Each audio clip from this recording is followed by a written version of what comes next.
The big story of the day is where we'll start. Justin Fuente is out as the football coach at Virginia Tech. We'll talk about Brennan Armstrong's status for the Pittsburgh game and a little ACC hoops. All that and Aaron McFarling's puppy chow this week on Teel and Barber.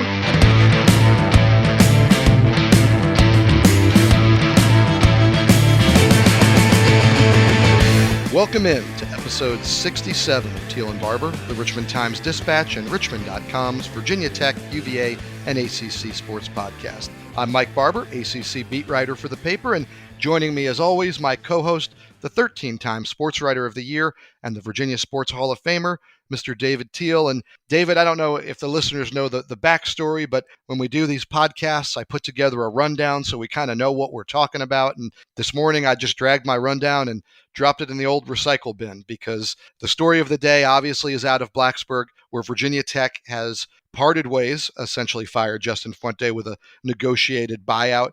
After 6 seasons, Fuente will not finish out this season. The team is heading to Miami for its game. J.C. Price, former All-American defensive lineman for the Hokies, will serve as the interim coach. David, let's start with this. I think we expected the move.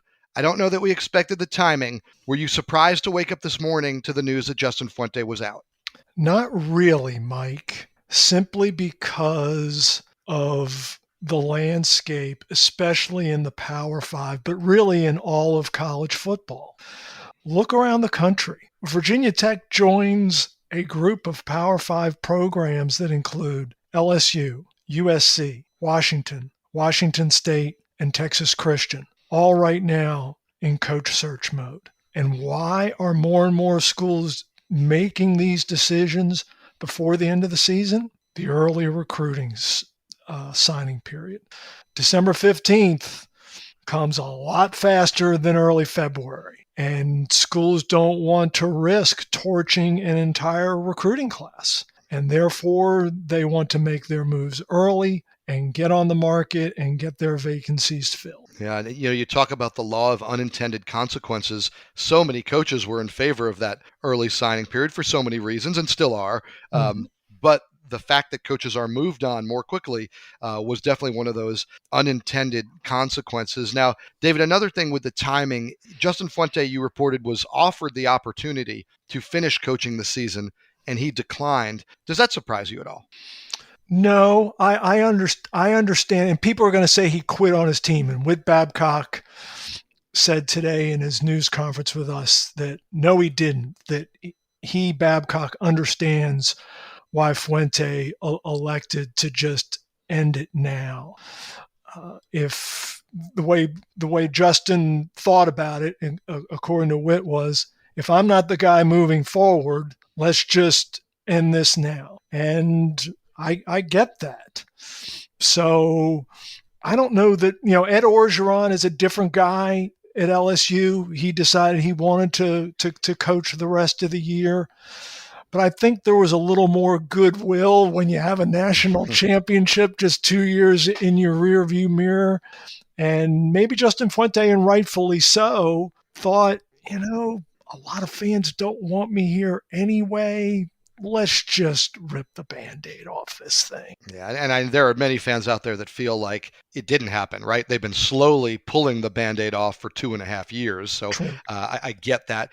Let's look at the Justin Fuente tenure here. And David, when he was hired, you'll recall, he was hired at the same time as Bronco Mendenhall. And I'll only speak for myself here. I thought Justin Fuente out of Memphis was a home run hire. And I thought Bronco Mendenhall was a real clutching at straws hire. And Bronco appears to be going strong, and Justin's been shown the door. I'm a little surprised, certainly, at the way that's gone. His first 2 seasons, David, 19-8. He won a division title his first year, and people can say he inherited a very good team, which he did. But he also plugged in a key piece in Gerard Evans. Yes, he did. And they don't win without that find, without that offense, without what they crafted around Gerard Evans. Things could not have started much better for Justin Fuente and Blacksburg, could they? Absolutely not. Coastal Division title, his first season on the job. ACC Coach of the Year.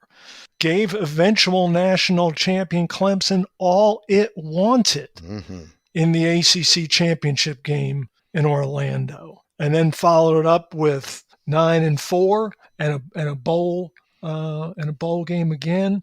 Not the result they wanted, losing to Oklahoma State, but still, just off to a great start. People were lauding the Beamer to Fuente transition as just a textbook way to follow the legend.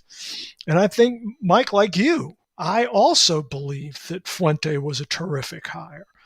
And nationally, the hire was met with acclaim. He had been a successful coordinator at TCU, part of a program that finished number 2 in the country and went 13-0 and beat Wisconsin in the Rose Bowl. And then he goes on to Memphis and is a head coach for 4 years. Wildly successful the last 2 with Paxton Lynch at quarterback.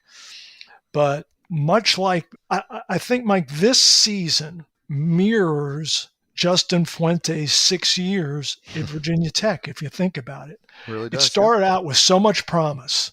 Beat North Carolina, national TV, top 10 in the country preseason polls, one of your coastal division rivals. And fantastic environment, right? I mean, that felt like Tech was back. Yes, so much hope. And then, just like his overall tenure, it spiraled into mediocrity. I mean, look where they are right now, 5-5, 3-3. In the last 4 years, Virginia Tech is 24-23 overall, 17-15 in the ACC. Yeah, it just doesn't get it done. Now, I'm glad you mentioned the transition, because a lot of people, and I'm sure national media too, they're going to dump this into the narrative box of, you don't want to be the guy who follows the guy. And I don't think this goes there, because I do give Justin Fuente and Whit Babcock and Frank Beamer a ton of credit for the transition, and I think that part was fine. I don't think this is about living up to what Frank Beamer did, because Frank had lean years at the end. Not as discouraging, I don't think, as what Justin's in right now. But I think Justin Fuente and Whit Babcock and Frank Beamer and Bud Foster, I think they still deserve, we don't go back in time and take anything away. I think they handled the transition well. Where they have failed in terms of Fuente and Babcock and Fuente's staff is in building what was new, right? They talked so much about, we're going to honor the past, but we're going to put our stamp on what's new. And I thought the first couple of years was great, and they were honoring the past and they were moving forward. And then they just never got going in their own direction. When it became undeniably Justin Fuente's program, it was undeniably mediocre. And that's the problem. And I thought, David, one of the really damning things for Justin Fuente was so much of the problems to me in this program and team start with the quarterback position. And he earned this reputation, right? This isn't, again, no revisionist history. Justin did a great job offensively at TCU and at Memphis. He did a great job with quarterbacks there. The quarterback position has been a revolving door. There's been no stability, and there has been, the last couple of years, not very good play at that position. When your reputation is the quarterback guru, you can't survive that. Mike, no matter what your reputation is, you can't survive that. No, I'm being serious.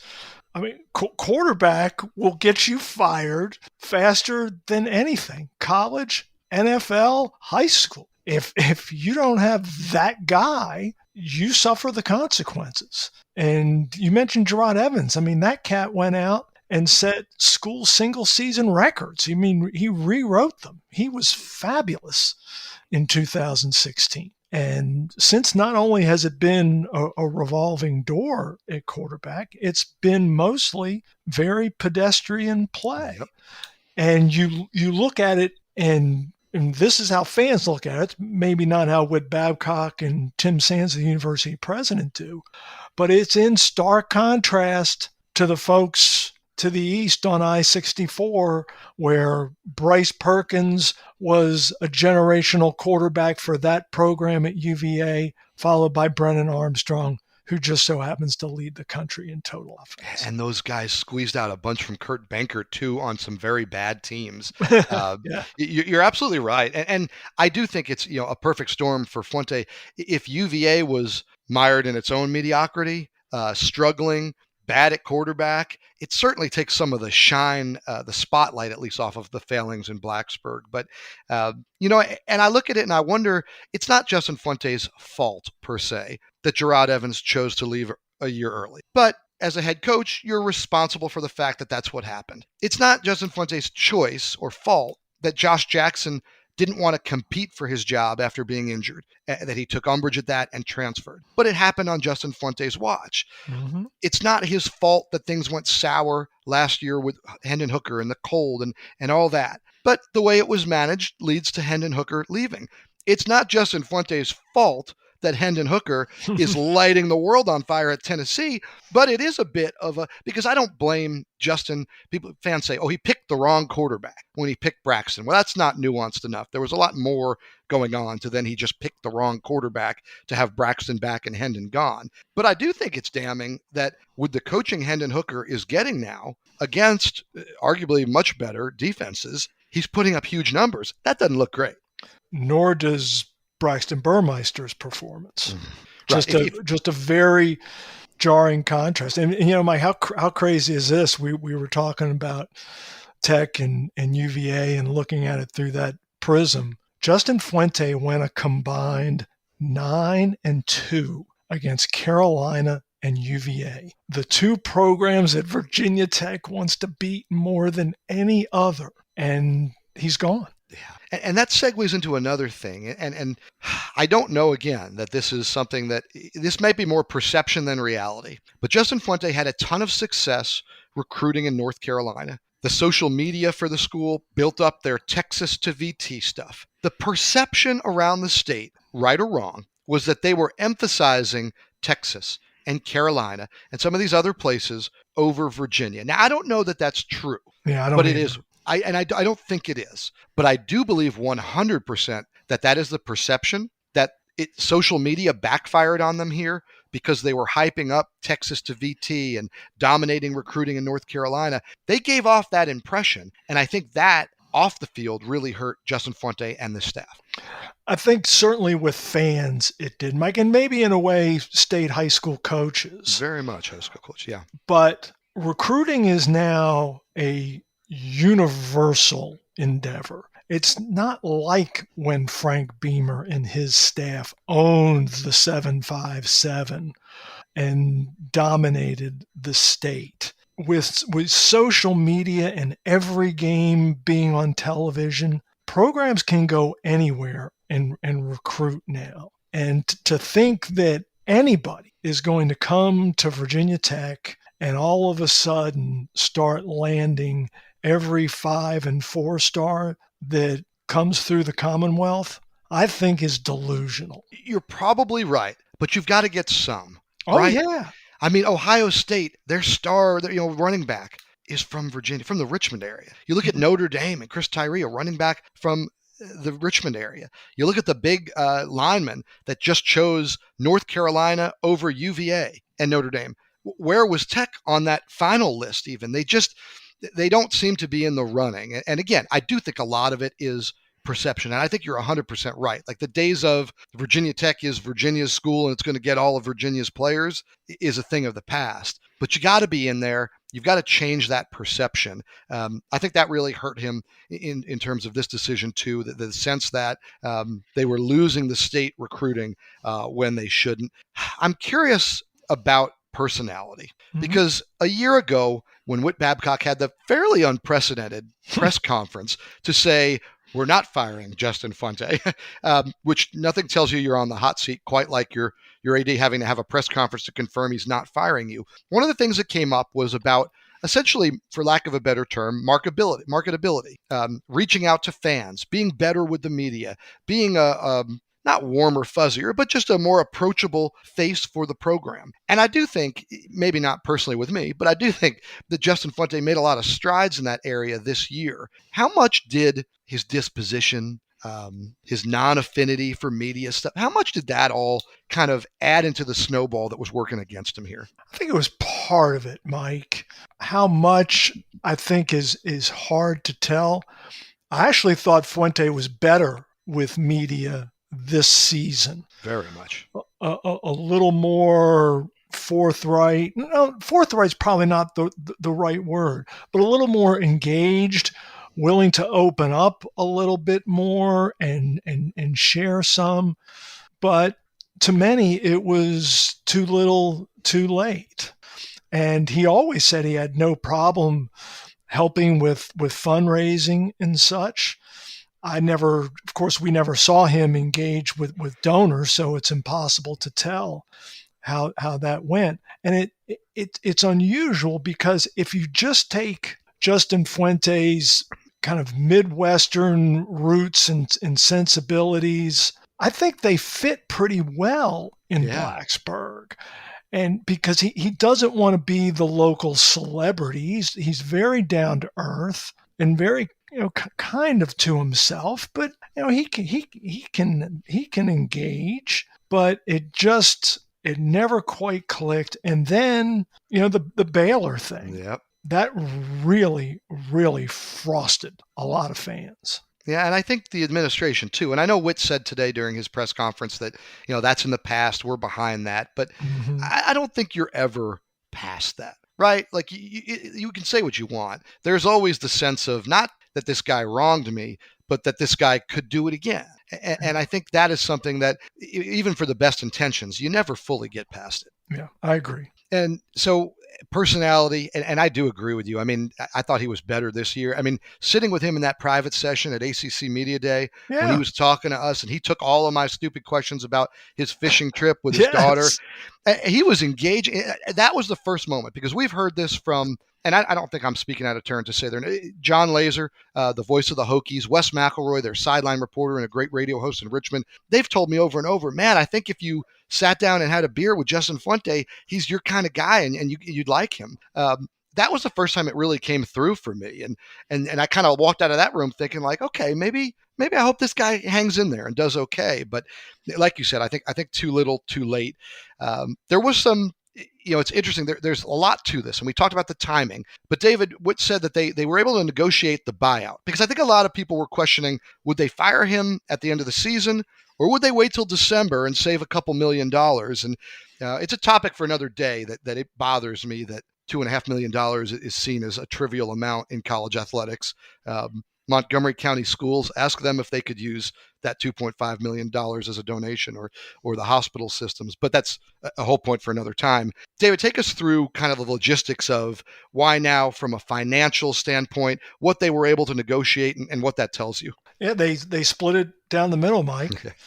They went from 10 or 7.5 to 8.75. I think I'm doing the math correctly there. Mm-hmm. So a compromise. Yeah, and that's, I mean, again, these financial matters are just a bit galling, I think, in the big picture of the world. But it makes sense if this is where you were going. And I did some interesting number crunching here, and I got to find the paper where I did it. And this is very different because this is an in-season coaching change. We don't know what's going to happen at some other ACC schools, Miami, Florida State, Syracuse. I'm looking at you, potentially Duke. We don't know what's going to happen.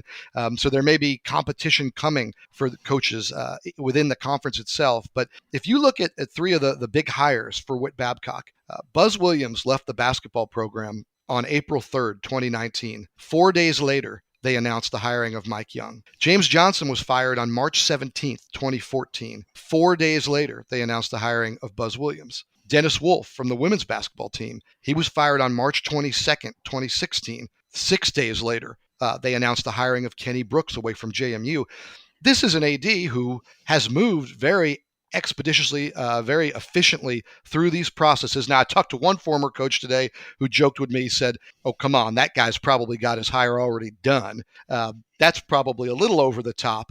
But David, we expect this to move in a similar efficient vein? What you're saying is Whit Babcock is the Usain Bolt of athletic directors? Let's just say he's prepared. Yeah, you don't make, in 99% of the cases, Mike, you don't make a coaching change just on a whim. You've been thinking about it and pondering it. And in Whit Babcock's case, for more than a year, right? Yep. So is there a short list? Absolutely, there's a short list. Does he already have at least a feel for who might and might not be interested? Yep, He does. Yeah, he told me, or it might have been right when he was hired or when he was hiring JJ's replacement that, and I don't know if this might have been a little bit of a euphemism, but he said, every AD keeps a short list in their breast pocket. I don't know that he's actually got one in his pocket, but the point being, you're always keeping an eye on up and coming coaches, who's a coach in a situation who might be leaving.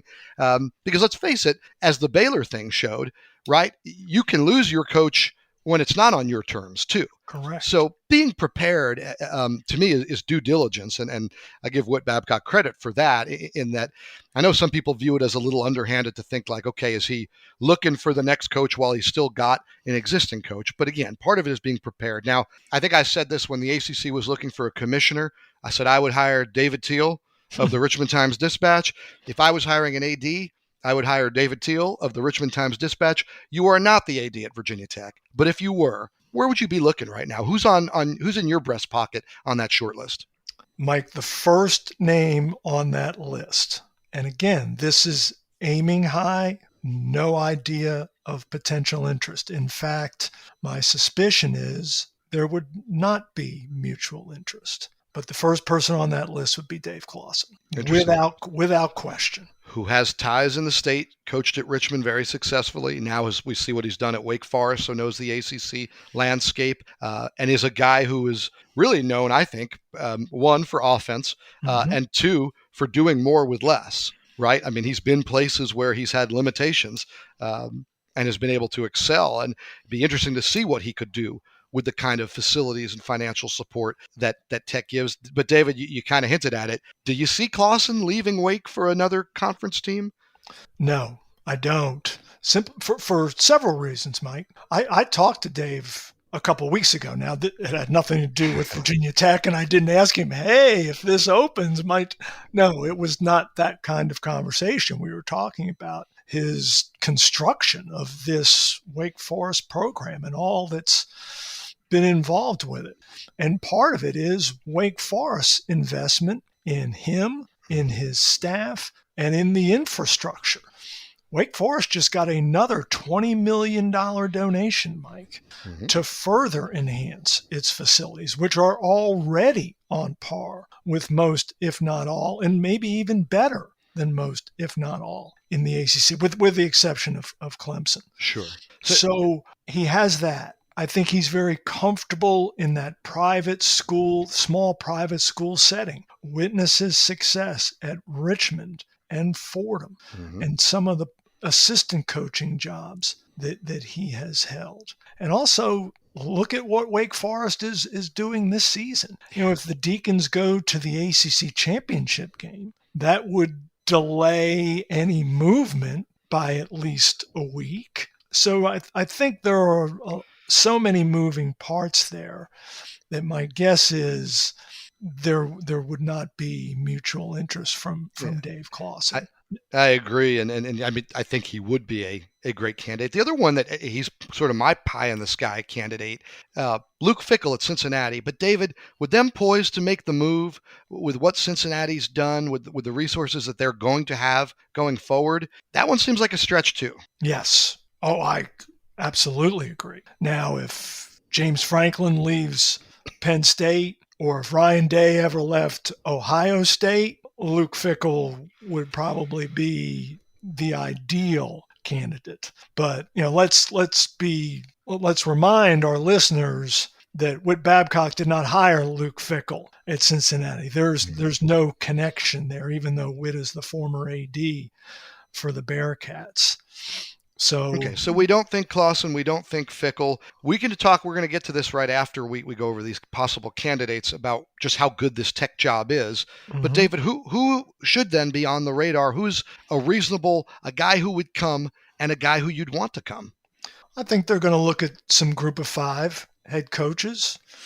I don't think it's any secret right now that the hottest ones out there are Billy Napier at Louisiana, who, by the way, plays at Liberty this weekend if Whit wants to drive on over to Lynchburg and make a recruiting pitch. Then there is, Hugh Freeze at Liberty, though I wonder if there's too much baggage there from his Ole Miss tenure. Hey, if you're going that route, give me Ed Orgeron. Yeah. Jamie Chadwell Yeah. at Coastal Carolina certainly has run a very productive offense, wildly successful with the Chanticleers.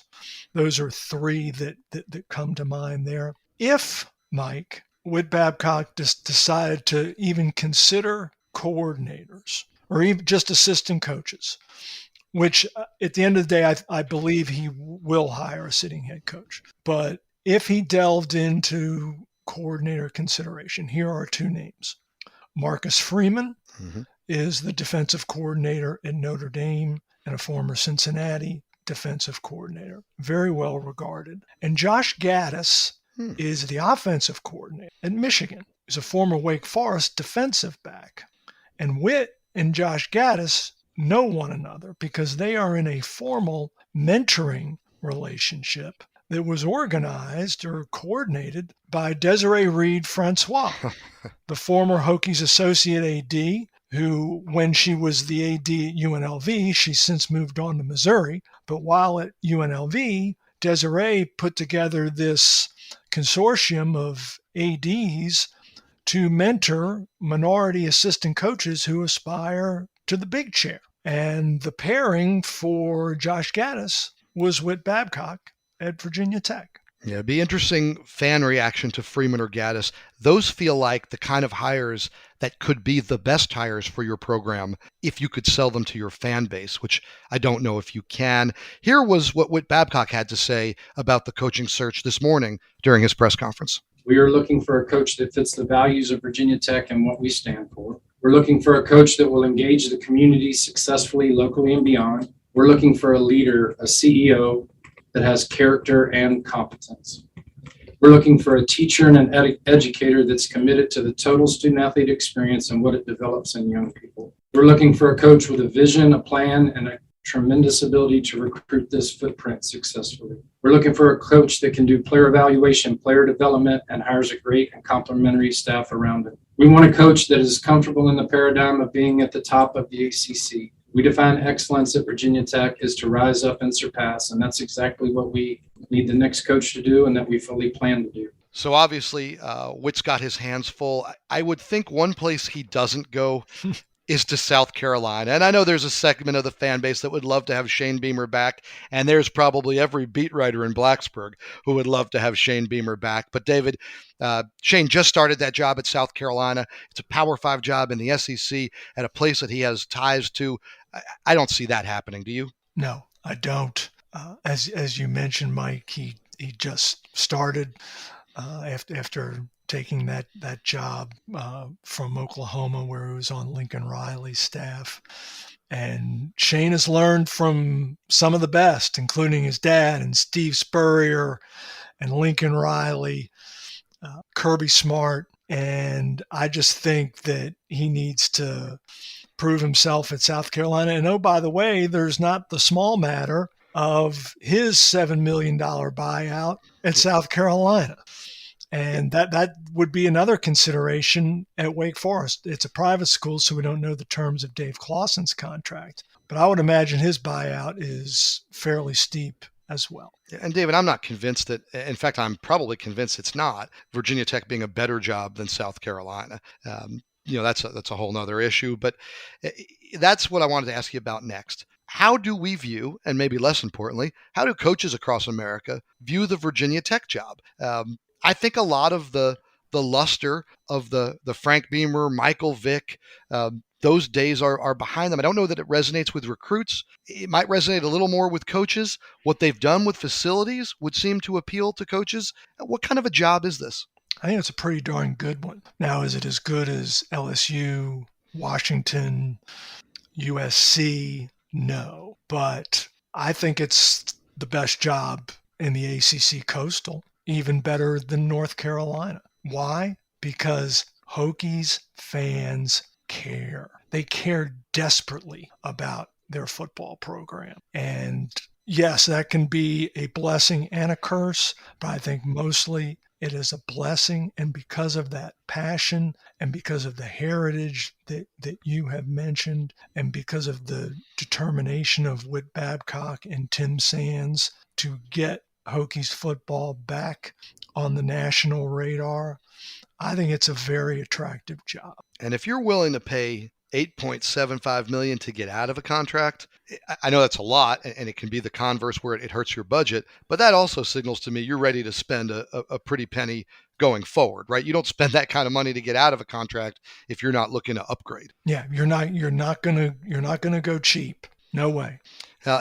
The last thing on this topic, David, and Justin Fuente has spent the last 2.5 years on the hot seat. Mm-hmm. I hope he sits on Tux medicated pads every day, because I can't imagine that kind of scrutiny over that time period. I mean, this was legitimate hot seat, not just hot takes on the radio. This was real pressure and real question about his future. I think that Justin Fuente was keeping that seat warm for Whit Babcock. I think that the minute you make this move, and I think Whit understands this, it's his butt on the line now. And this next hire will be the one that determines Whit Babcock's future at Virginia Tech. Am I overreacting, or is the heat on Whit Babcock now? Well, the heat is certainly on Whit Babcock. But understand two things. Number one, he just got a contract extension through 2029. So clearly he has the confidence of Tim Sands and the Board of Visitors. And as Babcock mentioned during his presser today, every AD, if you're in the business long enough, you're going to whiff on some. You just are, meaning coaching hires. It's happened to the absolute best. And he hit it big with Buzz. He appears to have hit it big with Mike Young. Heck, he appeared to have hit it big with Justin Fuente. And I thought he had an interesting quote today. Someone was asking him about, his responsibility and all this and his accountability. He said, Justin didn't fail. The team didn't fail. We all failed. Thought that was pretty good. It is. It's good, and it's insightful, and it's honest. But at the end of the day, only one guy lost his job, Mm-hmm. and that was Justin Fuente, and that comes with the position. David, speaking about the position, and I know this is the topic of the day, but let's talk a little football. Tech has elevated J.C. Price, like I said, a former All-American defensive lineman for them, a guy that you've known for a while, I've known for a long time, back to his days at JMU as an assistant coach. Then he went to Marshall, a guy that players really love playing for. It's my opinion anyway, that the Hokies are in pretty good hands. The players are in pretty good hands for the next couple of weeks with J.C. Price. That starts Saturday at Miami. What do we expect from this team going through this massive change? What do we expect from them Saturday in Miami? Well, Mike, you mentioned that you think with J.C. Price, the team is in pretty good hands. I would concur absolutely. And I believe Virginia Tech will play inspired football the next 2 weeks. And I think it sets up pretty well for them to do just that. Number one, they need to win at least one more to qualify for postseason. Number two, Miami is a longtime rival. And number three, UVA is the Commonwealth Cup, and they will certainly be juiced for that. So I expect this team, which, by the way, deserves all kinds of credit, as does its former head coach, for continuing to play hard no matter the results, no matter how discouraging things appear.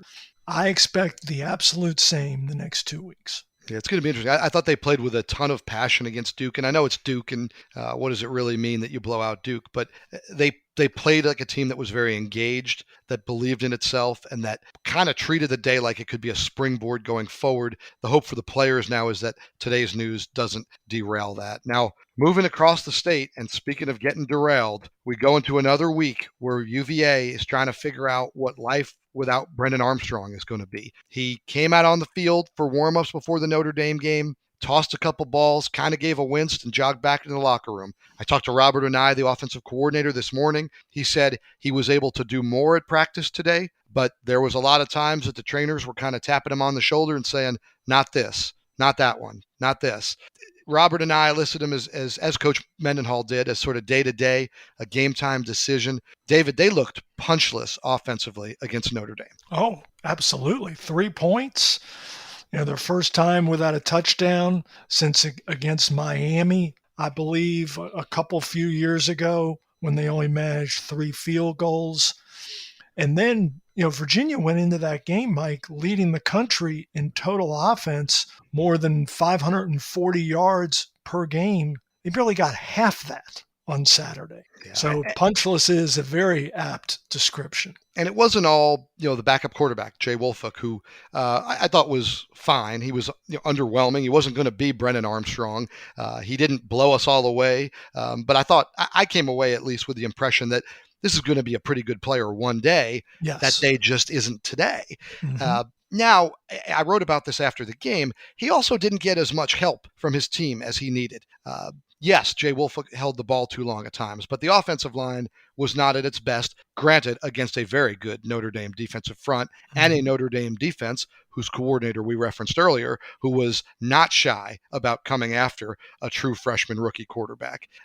That was an issue. The wide receivers talked to me yesterday and today, Dontavian Wicks and Rayshon Henry, about needing to get open faster, which I found to be a fascinating topic because my feeling is, don't you always want to get open as fast as you can? And they talked about the different things you're doing to beat press coverage, to get off the line, to run a good route. And there's priorities, and you can take a little more time if you come open, knowing you have a quarterback back there who can get rid of the ball quick, a line that's going to protect. They said they need to reshuffle their priorities, essentially, to getting open as fast as possible is maybe more important than this mark or that mark. And it'll be interesting to see if Wolfuck plays again. But David, I thought the biggest hindrance to Jay Wolfuck winning his first game as a starting quarterback was the other side of the football. Mm-hmm. I thought the defense was terrible. I thought for the second game, as was the case at BYU, they couldn't tackle at all. That's a major problem. Nick Howell did not enjoy my line of questioning this morning when I asked about how you improve tackling, and he got a bit short and testy with the group because I kept asking. But David, you got to figure that out, because if you get your defense into the right position and you still can't make the play, well, what the heck's the point? No doubt. And I went back and watched some of the Notre Dame game on DVR, and you're absolutely correct. The tackling was poor. And Bronco Mendenhall, after the game Saturday with us and again Monday, was talking about the improvement on defense from the Brigham Young game. But of course they were going to be somewhat better than at Brigham Young. They couldn't be much worse. And oh, by the way, let's remember, Mike, Notre Dame led after 3 quarters, 28-0. They shut it down in the 4th quarter. They didn't even try to score. They were playing their reserves. Kyron Williams had 1 carry in the 4th quarter. Notre Dame's last 9 plays were 8 rushes and 1 pass. They went 3 and out on their last 3 possessions. They weren't trying to score more points. Does anyone doubt that could have been a whole lot more than 28? Right. And the other thing that's amazing is they were scoring and breaking big plays with guys other than Kyron Williams. And that's how bad Virginia's defense was. The 4 different running backs had runs of over 20 yards in that game. That means you're missing tackles on everybody, which is, again, this huge problem, which spins us forward to, hey, you're going to Pittsburgh. The Coastal Division title is on the line. You're playing Kenny Pickett and one of the best offenses in the country. David, if they don't have Brennan Armstrong again, and it sounds like there's a real good chance they won't, what are their chances at Pittsburgh? Slim just left town. I'm inclined to agree with you. Yeah, I think it'll be really, really difficult because Pitt can clinch the Coastal Division on Saturday. Virginia cannot, but Pitt sure can. And you have to think that Kenny Pickett and company are going to be motivated and beyond, given what's at stake for them. Kenny Pickett is number 3 in the country to Brennan Armstrong's number 1 in total offense. He's got receivers such as Jordan Addison, who shares the national lead with 11 touchdown receptions. And oh, by the way, the Panthers can run it a little bit. Israel Abanaconda, I saw him go for more than 100 plus against Virginia Tech. He's averaging better than 5 yards a carry. They're not just Kenny Pickett dropping back and slinging it all over the yard. So I think that becomes a very, very difficult chore for the Cavaliers without Brennan Armstrong. Yeah, as much as I hate the idea of the UVA defense facing Kenny Pickett, I don't feel much better about Pitt's defense, the way they're going to get after Woolfolk, because that is a defense that generates a ton of sacks and pressure, really comes after you with the blitz, especially on third down, and plays a ton of that press man coverage. Exactly what Wicks and Henry were explaining to me about timing and about how to get open faster. Pittsburgh makes that damn near impossible with the way they jam you at the line. So just in terms of a matchup, this is a terrible, terrible week, in my opinion, for UVA. You know who agrees with me? Las Vegas. Las Vegas has UVA as a 2-touchdown pup at Pittsburgh. Wow. They've got Virginia Tech as a touchdown road dog at Miami. Let's get into all those lines and a whole lot more. It's our good friend, Aaron McFarling, the outstanding sports columnist from the Roanoke Times. Aaron, good to have you back. Good to be here, Mike. I'm leaking confidence in my football picks. That's for darn sure. Last week's Syracuse pick was about as bad as a pick can be. But Northern Ireland came through with a 0 thrill today against Italy. That was a big result for me. So, things even out in the end. I just hope I can do a little better for the readers this time. There you go. Well, we haven't lost any confidence in you, in part because we know your soccer acumen, and we assume it'll transfer over to the other football. Let's take a look at these games, and let's start with Virginia Tech. You were there for their pretty impressive win over, albeit Duke.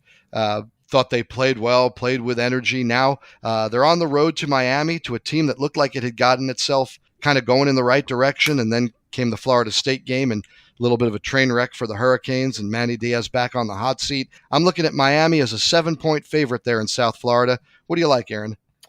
I like Miami.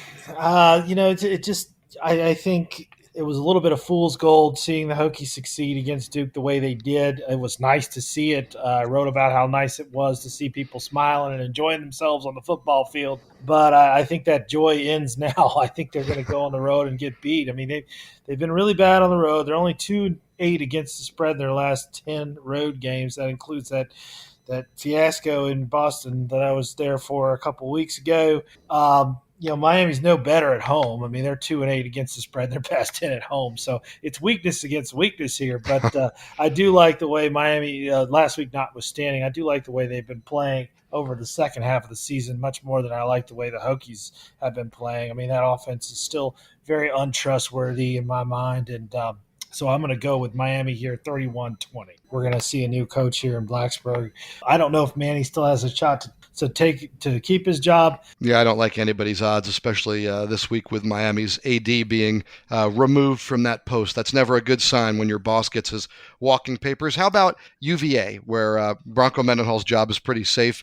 They're going to Pittsburgh. They're a 13.5-point underdog at Pitt in a game that could decide the Coastal Division. Aaron, what do you like there? Man, I feel like we're getting cheated. I was listening to that Virginia game last weekend on the way home from Blacksburg, and that's what the Virginia color guy said. He's like, he felt like he was getting cheated, not getting to see Virginia at its best in that Notre Dame game, and it's true. I mean, it would have been a really heck of a matchup there. This one has a chance to go the same way if Armstrong can't play or is playing at a much lower level than his normal abilities. So I don't know, man. Even if he were healthy, it would be a tough game, a tough win. I think it's going to be even tougher, given the status of the quarterback position.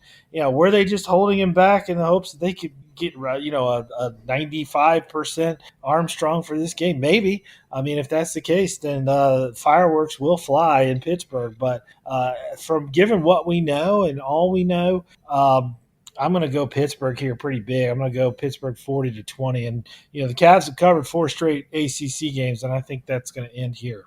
So, Aaron, I'm interested. You mentioned Brennan Armstrong, the injury. David and I have talked a lot about that. But I'm looking at Pitt by almost 2 touchdowns, and that tells me that Vegas doesn't think Armstrong's going to play. But then I'm looking at an over-under of 66.5, which seems to me to indicate they think it's going to be a high-scoring game, which would maybe mean Armstrong back.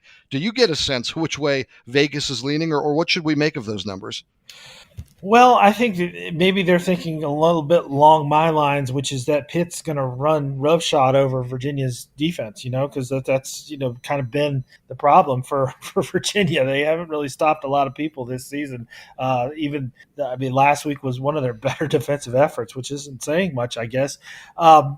Yeah, I think the uncertainty is hurts Virginia's total for sure, but I think you're still going to see a lot of points from Kenny Pickett and company, and that's where I think the big number comes from. I think if you set it too low, if you set it in the 50s, everybody and their brother is going to hop on that over there just because they know that Virginia can't stop anybody, and Pickett's one of the best quarterbacks in the country, at least performing like it. So that's 66.5 points, and they're expecting most of them to come from the Panthers. Yeah, I would think that's the case. The implied score would be something in the neighborhood of what, 40 to 26, something like that, 40 to 26 and a half. That's the implied score from the odds. So, that's still a good number of points for Virginia. So I understand what you're saying. It does imply that Virginia would be able to move the ball if they're going to score that many points. But I think it's more than anything, it's trust that Pittsburgh won't have a lot of problems moving the ball up and down the field. Good stuff. Well, before we let you go, let's get that upset from across the board. Aaron, what's your Puppy Chow upset special this week? I'm going to go to the Pac-12, and I'm going to take Oregon. Oregon's 9-1, but they're catching 3 at Utah. Oregon's not an underdog very often. But it's dangerous to doubt the Ducks when they are an underdog. They've covered in 5 of their past 6 as a pup. This series too has been good for pups. They've covered in 4 of 5 in the matchup between Oregon and Utah. I'm going to say Oregon keeps its nose in the playoff discussion by getting a win here, 30-27.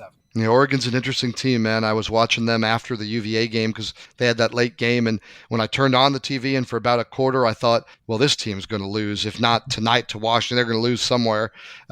It's going to go down. And then they kind of got rolling. And I thought, man, this might be one of the 4 best teams in the country. So will be interesting to see which of the Duck iterations we get. Always interesting to spend some time with you, Aaron. Thank you again. Thank you, Mike. Good luck, everybody. David, well, with all that we just covered, it's also basketball season. Oh, really? We won't spend too long on this, but it has been an interesting start, I think, for both of the teams we look at, UVA and Virginia Tech. Let's start with UVA.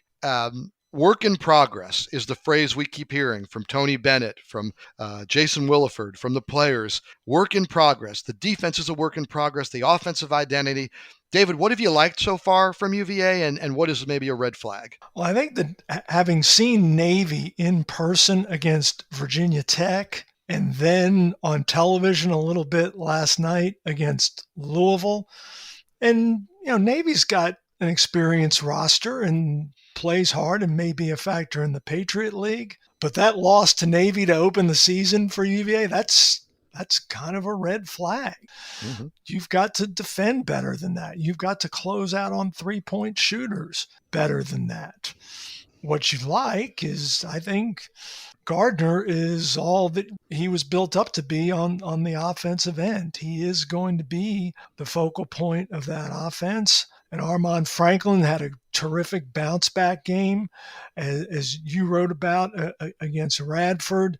And that was a really cool anecdote that you had about Kie texting him essentially in the middle of the night. That's why shooters shoot. Yeah, they had a late game, and I said, hey, did anybody reach out to you? I was thinking, the next day, kind of pat on the butt, like hang in there. And he said, yeah, Kie Clark was texting him at 2 a.m. saying, even if you don't believe in yourself, I believe in you. And certainly Franklin showed it the next game out. The kid shot 42.4% at Indiana. So while his 1 for 7 from 3 on opening night was alarming, I don't think any of us were worried that was going to stick. No, not at all. And we'll find out a whole lot more about the Cavaliers tonight. Absolutely. Tonight in Houston against a team that was in the Final Four, a top 15 team. And David, I'll tell you, I know this will be outdated quickly, but what I hate about this matchup is Houston just pounds the offensive glass. And UVA has had real trouble giving up offensive boards so far this season. So if you're hearing this before tonight's game, that's one thing to look at. How about Virginia Tech, David? Because you got to see them in person. You mentioned up there. And this is a team that I said I thought was going to be better than Virginia from the start. How the season ends, we'll see. I don't think they have enough depth, but Keve Aluma is as expected. Storm Murphy is a great fit, a perfect addition. The defense looks good. David, you got to be encouraged right now with what you see from Virginia Tech. Absolutely. And I know it's kind of, I don't know, in the weeds a little bit, Mike, but you know what really stuck out to me about Virginia Tech against Navy, and specifically Keve Aluma, was he went 10 for 10 from the line. And the reason I think that's important is that last season, Keve Aluma attempted more free throws per game than any player in the ACC. He's going to get to the line a lot. And last season, he shot about 72% on his free throws. If he can bump that up into the low 80s, that's a lot of points. That could be the difference between a couple of wins. And it also changes, and if you talk to any assistant coach that does the scouting report, when guys get up over 80, it's in the scouting report that we don't want to foul, right? You're still going to draw contact if you're Keve Aluma, but the idea that that's a better play for the defense kind of comes off the board, and it complicates things for the defense. I think, Aluma is the go-to guy, and if he's able to score at the line as well as with his shots, that elevates his value. Yeah, and Mike, you look around the rest of the league and some of the other non-conference setbacks that teams have had. I think more and more of Virginia Tech's chances. And then you look at preseason favorite Duke and what's going to go on there now in light of Paulo Banchero's arrest, along with Coach K's grandson earlier today with a DUI incident that goes back to Sunday. What kind of discipline are they facing? Just a lot of question marks around the conference right now. No doubt. Important to note that Banchero was not arrested for a DWI. He's got that funky Carolina charge of aiding and abetting, which essentially means he was a passenger. He was a passenger, yes. But I cannot imagine Mike's frustration with his own grandson, who was a walk-on that they put on scholarship to end up in this situation. But we talked about last episode, assuming things are okay there, we really like that Duke team, the experience, the talent. It's going to be a fun year in the ACC. And guys, we're going to spend a lot more time talking about ACC basketball. But today was a day for football, and today was a day for the big change at Virginia Tech. We appreciate you listening. You can subscribe to Teel and Barber on Apple Podcasts or wherever you find your favorite pods. And please consider supporting local journalism with an online subscription to the Times-Dispatch. You can find special promotional offers available along with David's take on the big news out of Blacksburg today at richmond.com. Today's show is produced by Dean Hoffmeyer. Teel and Barber is a podcast of the Richmond Times-Dispatch and richmond.com. For David Teel, I'm Mike Barber. Thanks for listening. Be healthy and safe, and please join David and me again next time.